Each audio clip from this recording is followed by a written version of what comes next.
We start this hour here in Japan. Government officials continue to assess whether it'll lift a state of emergency for Tokyo and 3 neighboring prefectures on March 7th as scheduled. The measure has been in place for nearly 2 months to curb the spread of the coronavirus. We want to monitor the data until the last moment, but the decision should not be made too close to the planned date. Nishimura added that a panel of experts will meet this week to further discuss the issue. The state of emergency is currently in place in Tokyo, Kanagawa, Saitama, and Chiba. The declaration was recently lifted for 6 prefectures in central and western Japan, but officials are urging people in those areas to continue exercising vigilance. Tokyo Metropolitan Government officials confirmed 232 new coronavirus cases in the capital on Tuesday. The daily figure has been decreasing, but the rate of decline has been slowing. The director of this Tokyo Public Health Center says he wants officials to take a cautious approach when deciding what to do next. I want the government to either extend the declaration or come up with more preventative measures before lifting it on March 7th. Another medical expert echoed Maeda's concerns.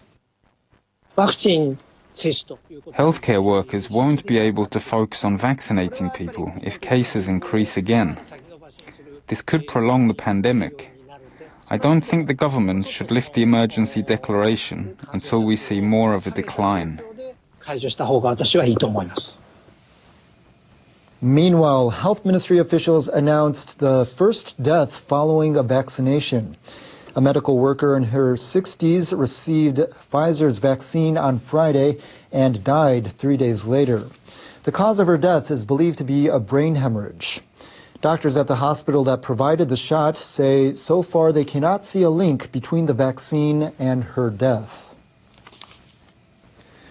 Next week marks 10 years since a massive earthquake and tsunami crippled the Fukushima Daiichi nuclear power plant in northeastern Japan. In a recent NHK poll, more than 70% of respondents feel they still haven't been provided with the overall picture of the disaster. The government plans to decommission the facility, which suffered a triple meltdown, by 2051. More than 80% of respondents said the work has not gone smoothly. Massive volumes of radioactive wastewater are being stored at the plant. A government panel of experts has suggested diluting it to safe levels and discharging it into the sea. More than half of the poll's respondents oppose the idea. It's supported by less than 20%. The respondents were also asked about the use of nuclear energy nationwide. Half said they want fewer plants. 17% said they want none. Nearly 30% said the current number should be maintained. Just 3% want more. 2 Americans accused of helping former Nissan Motor chairman Carlos Ghosn flee Japan are back in the country after being extradited by U.S. authorities. Michael Taylor, a former Green Beret, and his adult son Peter face charges including enabling a suspect to escape. Their flight arrived at Narita Airport near Tokyo on Tuesday. They've since been moved to a detention facility in the capital. They're suspected of helping smuggle Ghosn out of Japan in 2019, enabling him to make his way to Lebanon via Turkey. The former Nissan chairman had been awaiting trial for alleged financial misconduct. He was out on bail at the time. Japanese prosecutors obtained arrest warrants for the Taylors in January of last year. They were arrested by U.S. authorities in Massachusetts last May. Their lawyers filed a petition to block the extradition, arguing that the 2 men would be treated unfairly. But U.S. courts turned down the request. Ghosn remains in Lebanon, despite an international wanted notice from Interpol. Officials in Beirut say he's allowed to stay in the country where he has citizenship. Last month, 3 other men were convicted in Turkey for helping him escape.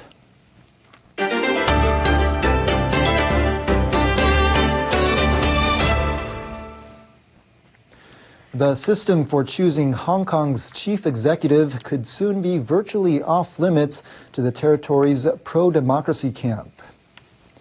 On Sunday and Monday, the Chinese government held a symposium with representatives from Hong Kong society on electoral reform. The Beijing-affiliated Global Times newspaper said they agreed that the recent unrest is because a principle to only pick patriots has not been fully implemented. It also says many participants at the symposium suggested scrapping 117 district councillor seats from the committee that selects the chief executive. Most are occupied by the pro-democracy camp. China's National People's Congress is scheduled to open on Friday. It's expected to discuss reforming Hong Kong's election system based on the outcome of the symposium. The long wait is over for fans of Japanese-born British author Kazuo Ishiguro. His latest novel hit bookshelves on Tuesday. Clara and the Sun is Ishiguro's first novel since he won a Nobel Prize for Literature in 2017. In the new book, an AI-powered robot named Clara is created to serve as a friend to a teenage girl. The novel examines how friendships develop between androids and human beings. The Japanese publisher of the book has printed 50,000 copies. The company says it had already decided to come out with another 15,000. Ishiguro talked about his latest work in a video message to readers. I hope you have a look at it. I won't tell you any more. I know you're very busy, so I'll let you get on your way. Ishiguro was born in Nagasaki Prefecture, southwestern Japan, and moved to Britain with his family when he was 5 years old. He has written several global bestsellers throughout his career. Japanese astronaut Hoshide Akihiko says he's excited for his upcoming mission. The veteran of 2 space flights will serve as commander of the International Space Station from next month. As commander of the International Space Station, I hope to build teamwork so that everyone will have fun in completing the mission before returning safely. Hoshide will travel to the space station aboard SpaceX's Crew Dragon capsule.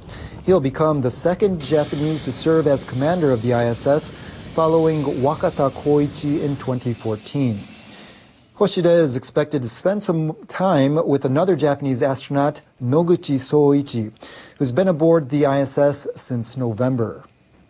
I expect that Mr. Noguchi has a variety of ideas to help with our mission. I'm looking forward to working with him. His flight is scheduled in late April. In sports, Japanese marathon runner Kawauchi Yuki has received a certificate from Guinness World Records for completing the most number of marathons in under 2 hours and 20 minutes.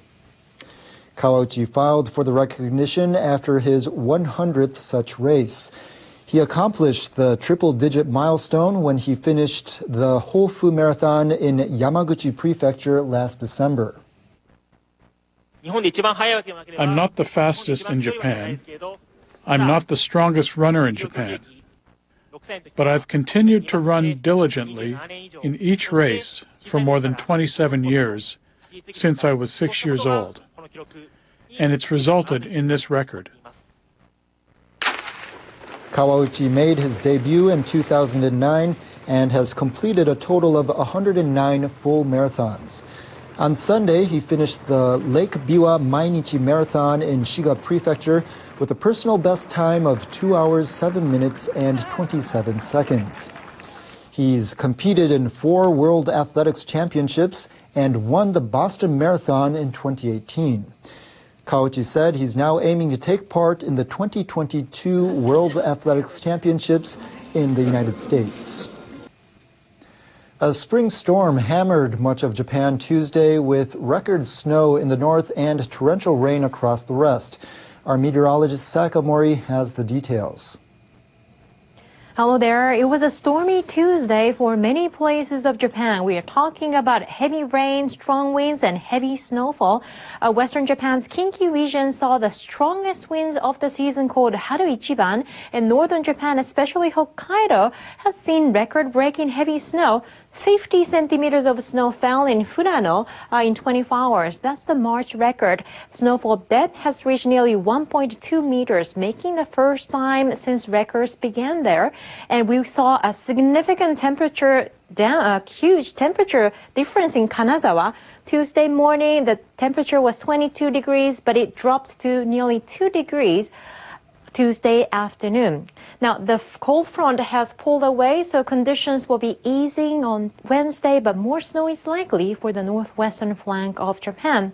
-1 for the daytime high in Sapporo. Tokyo could see a high of 11 degrees. That's 9 degrees difference compared to what we saw on Tuesday, but it's going to be warming up as we go into the weekend in many places of the country.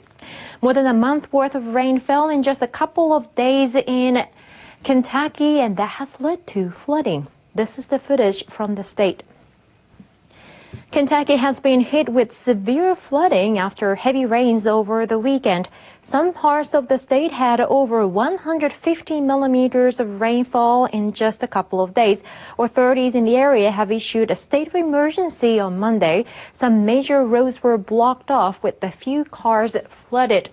It looks like rain is easing there, but the deep south will see significant rainfall. One tornado was spotted in portions of Georgia, and it looks like windy conditions will continue across the northeast and Atlantic Canada, and rain will likely affect Los Angeles. LA didn't have any measurable rainfall in February, making the 8th time on record, but some rain is in the forecast on your Wednesday. That's it for me. Have a nice day. Police use earth-moving equipment to smash through demonstrators' barriers during protests in Yangon. In Hong Kong, hundreds of protesters gather near a court for the hearing of 47 democracy activists charged with subversion for organizing an unofficial party election. Security forces in Nigeria continue to search for 317 schoolgirls kidnapped by gunmen in Zamfara State Friday. And 4 million injections of the Johnson & Johnson single-shot COVID-19 vaccine have been sent out. The U.S. government recently approved the vaccine, which is 66% effective. The Biden administration has announced its first sanctions targeting Russia over the poisoning of the Kremlin critic Alexei Navalny with Novichok. The move was coordinated with the European Union, which announced similar measures. The director of the FBI, Chris Wray, has testified before senators in Washington for the first time since pro-Trump rioters breached the Capitol on January the 6th. He defended the FBI's sharing of critical information about possible threats ahead of the attack. France has reversed its stance on the AstraZeneca vaccine, saying it can now be given to people aged between 65 and 74. Its use was previously restricted to younger people. And 3 female employees of a TV station in eastern Afghanistan have been shot dead by unidentified gunmen in the city of Jalalabad.